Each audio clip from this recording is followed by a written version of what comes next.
혹시 라면 좋아하시나요? 간단하고 빠르게 또 저렴하게 한 끼 때우기 위해서는 라면만한 음식이 없는데요. 특히 우리나라 라면은 인스턴트 라면의 본고장인 일본보다 더욱 진화하고 종류도 많아지고 있는 추세를 보이고 있습니다. 이렇게 만들기 쉽고 가격도 저렴하고 맛있는 우리나라 라면의 인기는 이젠 우리나라뿐만 아니라 미국을 비롯한 다른 국가들에도 퍼져나가고 있다는 점도 인상적인데요. K푸드, K라면이라 불리며 대표적으로 신라면을 비롯해 불닭볶음면 등이 외국인들의 입맛을 사로잡고 있는 요즘입니다. 라면과 관련된 국내 주식 종목이라면 농심을 빼놓을 수 없을 텐데요. 앞서 말한 라면의 세계적인 인기를 바탕으로 농심에 대한 목표가 상향을 제시한 리포트가 키움증권에서 발간되어 한번 살펴보겠습니다. 농심은 라면과 스낵, 음료 등을 생산하고 판매하는 식음료 관련주인데요. 현재 기준 시가총액은 약 2조 3,387억 원으로 코스피 119위권에 랭크되어 있습니다. 52주 최저가는 22년 6월 17일 기록한 26만 2,500원이고 52주 최고가는 23년 5월 4일 기록한 41만 1,000원입니다. 주가를 놓고 보면 현재 주가는 1년간 상당히 많이 상승한 흐름인데요. 참고로 지금까지 농심의 최고가는 2016년에 기록한 54만 원이 되겠습니다.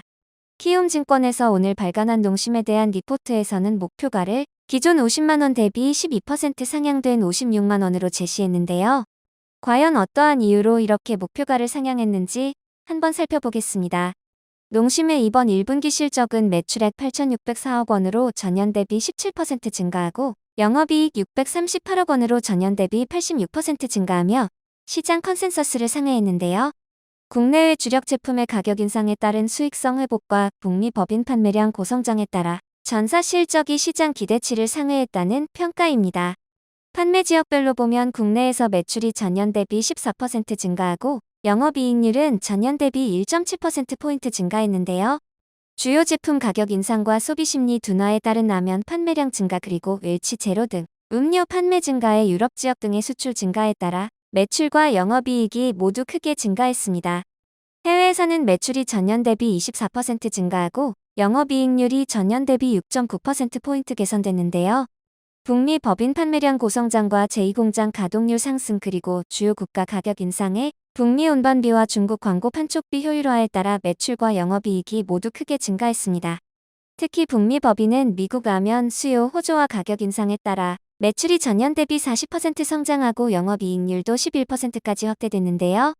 국내외 가격 인상과 원재료 투입 단가 안정화에 따른 수익성 회복에 북미 지역의 강한 수요 성장이 더해지며 중기적으로 전사이익의 증가가 크게 나타날 것으로 전망됩니다. 이렇듯 농심이 지금 주목하고 있는 지역은 바로 미국이라 할 수 있을 텐데요. 미국에서 1분기 매출 고성장의 요인은 주력 제품의 가격 인상과 판매량 고성장, 고단가 제품인 돈코츠 사발면의 판매 비중 확대 등에 따른 것이란 분석입니다. 특별히 주요 유통 채널로서 매출 비중의 30% 이상을 차지하는 채널인 코스트코에서 메인 브랜드인 신라면을 포함해 돈코츠 사발면, 생생면 등의 판매량이 고성장하며 매출액이 전년 대비 57% 증가했다는 점은 상당히 긍정적인 부분입니다. 미국의 라면 수요 고성장은 중장기적으로 지속될 것으로 기대되는데요. 아직 미국의 1인당 라면 소비량은 15개 정도로 아시아 주요 소비 국가인 중국이 32개, 일본 48개, 한국 77개인 것에 비하면 절반도 되지 않는 수준이기에 성장 여력이 높다는 평가입니다. 또한 미국 소비 경기 둔화와 인플레이션으로 인해 라면 제품의 상대적 가성비가 부각되고 있는 점도 긍정적인데요. 거기에 라면에 익숙한 아시아인 외에도 히스패닉과 백인 등으로 소비층이 지속 확대되며 미국 주요 유통 채널에서 판매량이 고성장을 지속하고 있다는 점과 프리미엄 제품 수요가 크게 증가하고 있는 점도 긍정적이란 평가입니다. 이러한 수요 호조에 따라 미국 시장 내에서 관련 회사들의 캐파 증설이 지속될 계획인데요. 농심 또한 지난해 2월부터 미국 제2공장을 본격 가동하기 시작했고 향후 제2공장 내 추가 라인 증설과 제3공장 건립 등을 검토하고 있다는 언론 보도도 나오고 있는 상황입니다. 증권사에서는 농심이 국내외 가격 인상에 따른 수익성 회복에 미국 라면 시장 수요 고성장 효과가 더해지며 전사 매출과 영업이익이 구조적으로 레벨업될 것으로 기대하며 실적 추정치 상향과 목표 주가를 상향한다는 의견을 제시했습니다. 가볍게 즐기기 좋은 라면 한 봉지. 하지만 현재 농심의 주가는 30만 원 후반대이기에 결코 가볍지 않은 것이 사실인데요. 하지만 농심의 라면이 해외에서 분명한 인기를 얻고 있고 이러한 추세는 더욱 확장될 것이 분명하기에 향후 실적 상승에 따른 주가 상승에 대한 기대감을 높인다고 하겠습니다. 지금까지 농심에 대해 알아봤습니다. 주식 리포터 채널 구독과 좋아요는 여러분의 계좌 수익에 도움이 됩니다. 시청해주셔서 감사합니다.